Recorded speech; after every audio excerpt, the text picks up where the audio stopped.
ingoma za mbere igice cya 10. Tasoma Mambo ya Nyakati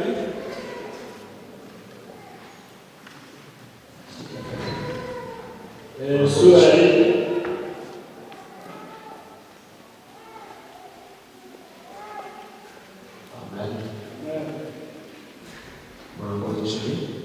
Sura ya 4 hadi mstari wa 10. Hanyuma nifuzaga ko bitewe n'umwanya nimetarajia kwamba kuhusu wakati tunao twasoma mu Kinyarwanda, tunaweza tukasoma katika lugha ya Kinyarwanda, hanyuma abashyitsi nabo nacyo bagasoma Biblia zabo, wageni nao watasoma katika Biblia zao. urakoze n'abagisha. Asante sana kwa wakati.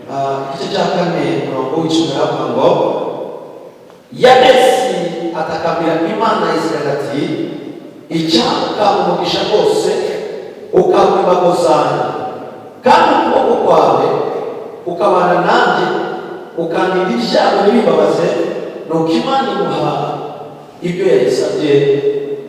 Amen. Dusome igitabo Samuel wa mbere. Tusome katika kitabu cha Samuel wa kwanza. Nasoma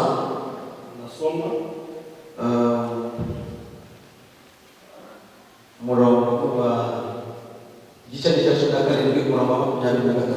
Sura ya 17 mstari wa 23. Ndasoma amagambo atari make kandi atari menshi, ariko kugira ngo yumvikane neza. Murongo wa 23. Sitasoma mengi na tena sio machache zaidi. Aravuga ngo 17:23 akiganira nabo, muri ako kanya yangwa y'Umufilisitiya w'Igati witwa Goliyati arasohoka mu ngabo z'Abafilisitiya, atangira kwiyamira kuko asanzwe. Dawidi aratuka, Abisirayeli bose bamurabuze bashikoba barahunga. Abisirayeli baravuga bati, aho murabona uriya mugabo uzamutse, ni ukuri azamwe no gusuzugura Isirayeli, umuntu uri bumwice, umwami azamugororera ubutunzi bwinshi, amushingire umukobwa we, kandi azaha inzu ya se umudendezo muri Isirayeli. 23 maze Dawidi avugana n'abantu bamuhagaze mu ruhande ati, uzica uwo Mufilisitiya agakuraho Isirayeli igitutsi, bazamugororera bate? Mbese uwo Mufilisitiya utakiwe asuzugura ingabo z'Imana ihoraho ni muntu ki?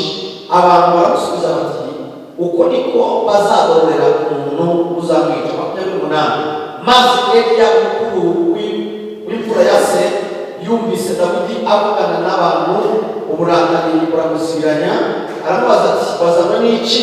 Mbese bagabutama wabusigiye nde mu butayu? Nzi ubwibone bwawe n'agasuzuguro ko mu mutima wawe, kuko wazanywe no kureba intambara. Dawidi aramusubiza ati, mbese bizene? Aho nta impamvu amutera umugongo yerekera undi, nawe amusubiza amubaza ibyo. Abantu bamusubiza batyo ubwa mbere. Amen. Urakoze. Asante wamugisha. Reka mfate uyu mwanya gushima Imana.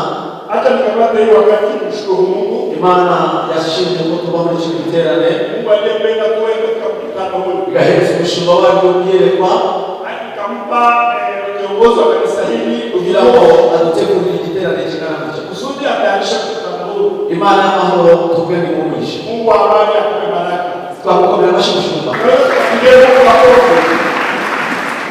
Ndashima Imana kubwe, nashukuru kwake na madamu we, hata kwa bibi yake, n'abayobozi bafatanyije hano, na wale viongozi ambao wanamshirikiana naye kwa kanisa, ndetse n'abakristo bose muri rusange, hata kwa Wakristo wa kanisa hili. Imana y'amahoro wamugisha. Mungu awape baraka yote. Ndashima Imana kwa abashyitsi b'abakozi Imana twahuriye hano. Tunashukuru kwa wageni ambao tumekutania hapa, abavuye mu Kongo n'abahano mu Rwanda, waliotoka Kongo hadi na wakaaji wa Rwanda. Imana ibamugisha mwese. Sote Mungu akubariki. Ndashima Imana kwa abashyitsi twahuriye hano. Mungu kwa wageni wote ambao tumekutania hapa. Mwese ndabishimiye. Ninyi wote nawafurahia. Imana ibamugisha. Mungu awabariki. Kubera Imana wakati mdogo tunao, ndakwiye gitoya, naongea mambo kidogo, hanyuma twakire umukozi w'Imana uri inyuma yanjye, alafu kumkaribisha mtumishi wa Mungu. abatabanye natwe mu gitondo Wale ambao hawakuwa hapa asubuhi n'abararetse kuko umugabo w'Imana nawakaribisha kabisa kwa kusikia neno la Mungu. kandi mushobora ibintu bifite icyo bivuze ku Ndani yake kuna neno la Mungu. Imana y'amahoro n'umugisha Mungu wa amani akupe baraka. ndaciye mu imbere yawe ubuzima Na nimekaa sana mbele yako. hanyuma rero Alafu mbere yo kumenya ikindi kintu uvuga mbele ya kuongea neno la Mungu nyemeye kubanza mvuge ku ijambo nasema kwanza neno hili. amazina yitwa Habyarimana Jean Damascene Kwa majina naitwa Habyarimana Jean ndi Damascene. umugabo wubatse Mimi niko mwanaume na tena mfite nyumba. umudamu n'umwana umwe Nina bibi mmoja na mtoto mmoja. tuye Kimironko Tunaishi kidogo. murere umurimo w'Imana muri idini gospel church mwitorero bacunguwe umushinga w'ibikorwa bwa Kimironko Natumika katika kanisa la waliokombolewa wa Bishop Rugagi. hanyuma akazi shinzwe Kazi ambayo natumika ntabwo gutegura ibiterane bya Bishop Rugagi ni kutayarisha mkutano ya Bishop Rugagi.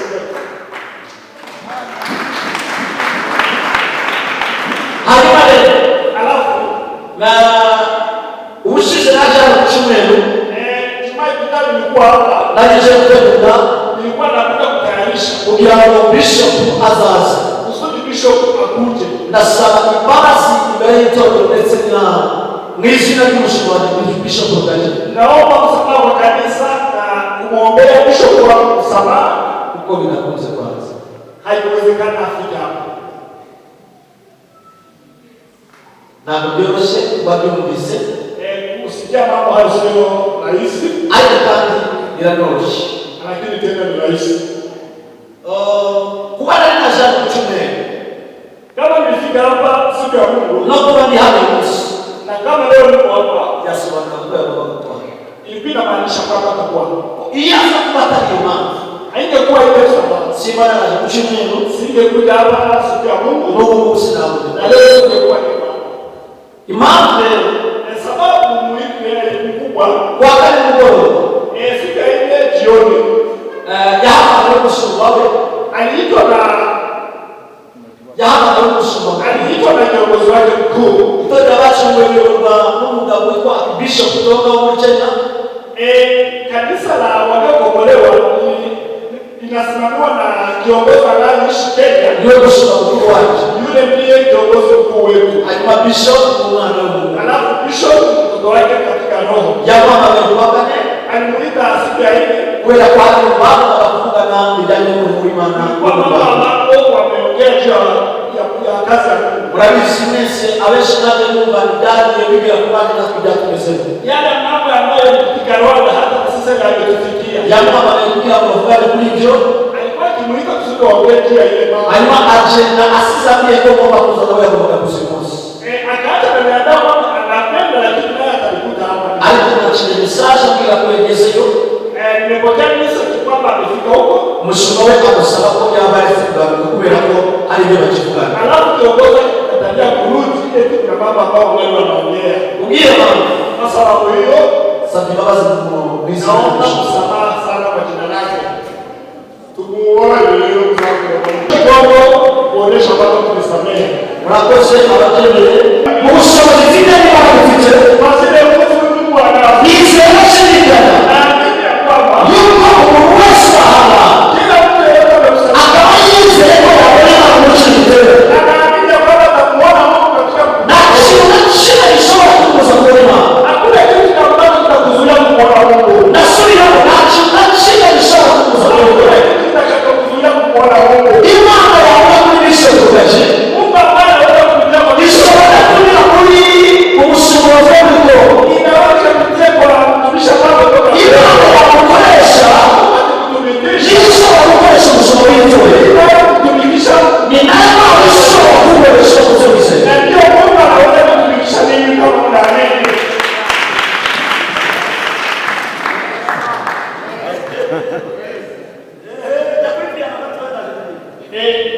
Tuchezee kidogo kidogo. sasa rero Sasa leo iyo Imana itabyerwa kama Mungu akipata ufunuo, iyo Imana itabyerwa Mungu akipata ufunuo ikagira ku mukozi w'Imana inaibeba utumishi wake. ababikunze Bila shaka abandi umuntu ushobora kubwira wese kuna mtu ambaye Mungu anataka kumfanyia muri kino giterane kimwe no guca mkutano huu. amazi y'umurinde Asijue ni nani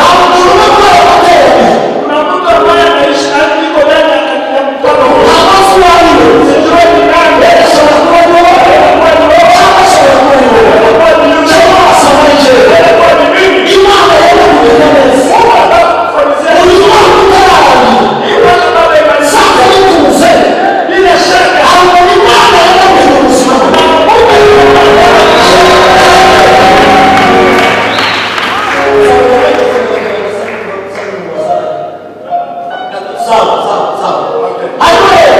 Alafu Biblia inatuambia Biblia inasema hivi. Yabesi anasema. Yabesi akaomba. Aliimara Akaomba Mungu. sana kuna Mungu. Napenda upanue moyo wangu. Alichukia Mungu. Napenda niseme hivi. Kila mtu anaye Atinichiruche. kuna kitu ambacho Itakuja kitu cha kuwezia. kuna kitu ambacho Yifuza bima ya Mungu. unapenda Mungu abadilishe. Alicheka bima ya Mungu. Kama unapenda Mungu abadilishe maisha yako. Atachukua hali. Na Mungu atakuona mambo yako. Alicheka bima ya Mungu. Kama unapenda Mungu abadilishe maisha yako. Anaweza kile nyumba. Anaweza kupata bidhaa yenye Alicheka bima ya Mungu. kama unapenda Mungu abadilishe Anachukua mkaje. anaweza kufanya Alicheka bima ya Mungu. unapenda Mungu abadilishe Kinga. anaweza kusoma Alicheka bima ya Mungu. unapenda Mungu abadilishe Tunamuua kisu. wewe unajenga nyumba Alicheka bima ya Mungu. unapenda Mungu abadilishe maisha yako. Tunamuua mafaa. Anaweza kupata Alicheka bima ya shamba. Imani ya Bwana ni shamba yako. Imani ya Bwana.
hata tuongee mambo haya. Imani ndani za source.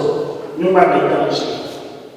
Imani Mungu wetu ni maana ni Mungu anayekuwa ni maana ya bahari. ni Mungu wa kanuni. Ni maana ya bahari. Ni Mungu wa kanuni. Itaka chose. Kila wakati. Iyo maisha bahari. Wakati kuna tini ya Imani shawitoa ikiwa anaweza akatenda yale ambayo alikuwa anataka. Hata maneno mamoja. na basi kusoma kidogo Ulifahamu ya kwamba imani ya Mungu Mungu mwenyewe inasema kwa Mungu inaweza inapenda wewe kupata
kushobora byose. Simama kwa nguvu za Ukicaye cy'Imana katika awugirira neza mu buzima bwawe n'umuryango wawe. haleluya. Alafu Daudi Amaze kwikosa umuntu alipopata mafuta akarudia kwenye kondoo. asigaye afite amavuta. Akarudia kwenye kondoo zake. Asigaye afite isezerano. Akarudia kwenye kondoo zake na Akomeza kurwana n'ikimurina. akakuwa anapambana na zile sifa zote. Kandi Imana yarabizima. Na Mungu alikuwa amekwisha kufanyia mfano. Reka tuve neno jambo. Acha niseme. Reka mbabwire ikintu kimwe. Acha niwaambie neno moja. Reka mbabwire ikintu kimwe. Acha niwaambie neno moja. Hari abantu twicaye hano mu itorero. Kuna watu ambao wanatoka katika kanisa hili. Ubuzima bwacu budashobora guhinduka Hapa siku moja hatuwezi tukabadilike utabanza gukora ibintu bigiye. bila kutenda mambo haya nataka kuyasema. Hauwezi kubadilike bila kufanya jinsi nataka kuambia. Kwa imani. Hari abantu bicaye hano. Kuna watu ambao wameketi. Ubuzima bwabo budashobora guhinduka. Hamuwezi kukabadilisha Badashobora kwagura imibabo. hamuwezi kukabadilisha maisha yetu. Imbago zabo zidashobora kwagura. Asili zetu haziwezi kuongezeka Atabanza gukora ibintu. bila kutenda mambo haya. Ikintu cya mbere. Neno la kwanza, Biblia yavuze ngo Biblia inasema hivi. igihe Umufilisitiya yahaguruka. Wakati Mfilistia alisimama, Dawidi yarahaguruka. Daudi alikuwa akisimama hapa. Biblia yavuga ngo Abisirayeli bose Waisraeli wote batangira kucyubaho. wakasikia woga. Dawidi bakaba barahindutse. Daudi akaona watu wanatoka. Barabaza abari. Akamuuliza, nini kinatokea? Wakamwambia, nyamaza asikusikie. Kabaga se hirya y'ibindi bibazo. Ni nani yule ambaye unasema? Ni nani yule? Batichichi. Nyamaza wewe. Bila watu watangira kujibu. Wakaanza rudi nyuma. Watangira kujibu. Wakaanza rudi nyuma. Kama za tamasha. Daudi akauliza, nini kinachotokea? Wahamu muri barabwira ngo urabona mugabo ukomeye. Ukatokea mtu mmoja akamwambia, unamuona yule bwana ule? Urabona mugabo ukomeye. Unamwona Goliathi? Uriya ni mwana w'Abafilisti. Ule ndiye shida wa Wafilisti. Iyo yahagurutse Akisimama wese mushyira mu muyobozi. sote tunarudia kwenye Hanyuma niba uzi ubwenge bw'Imana anapoona kile kijana tugende twese kuko tugomba kuba twihishe. sote turudie kwenye katika Bawuriya mu kimenyetso cy'umakomeye. wakamwambia angalia kinachotuonyesha kwamba Umwami yavuze ngo mfalme alisema umuntu wese uzamwica yule ambaye atakayemuua azamushinga ubwenge. atamupa mti wake. Icya kabiri Neno la pili, azahereza inzira se umudendezo. atapatia nyumba yao amani yote. Reka kuba ntabija Hata tuseme na wewe ndugu yangu, yakoze ikibazo cyawe nzi kimaze sijui shida yako n'ikibazo sinagoreka na kuna siku ambazo zinavuruga. ariko kuba yarashyira mu ishobora ryose Mungu na wewe iki giterane kitararangiza ili mtano bado imalizike. yavuze ngo igiterane kitararangiza ariko yarashyira mu ishobora zenda guhindura ubuzima bwawe ahantu Imana itasha umunezero ahantu udasize Imana itasha ibitotsi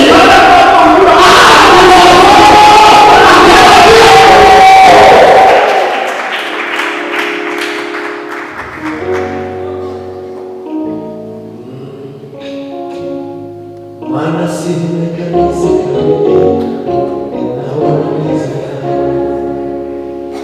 Mana simekanizika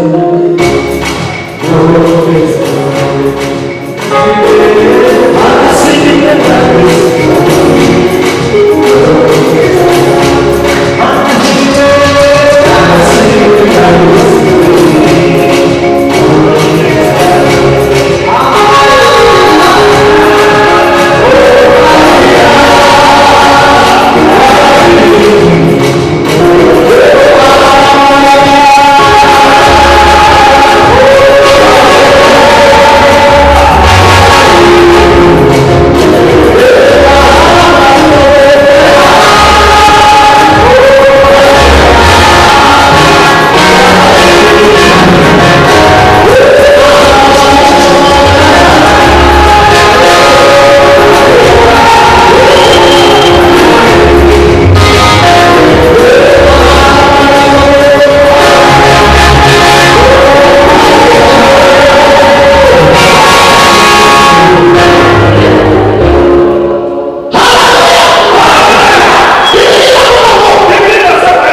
uwamuzi icyo ndashaka uwamuzi abantu bose bakira mu cyerezo wale ambao wamekamata uamuzi, abatatuwe wale ambao wamekuwa mashujaa.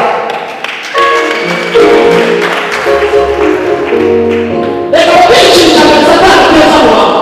Unajua kitu ambacho shetani iteka ryose ugiye gutanga ikintu wakati anafanya kitu cyane cyane mu murima sana sana katika cyangwa kweza wazo hata sisi wa Kristo, ikintu cyane Satani kweza kitu cha kwanza ambacho shetani anatoa aitazama kuhusu neza analeta ile kutamani kujua wakoze icyo kintu yule ambaye amefanya ile kitu na kishindikana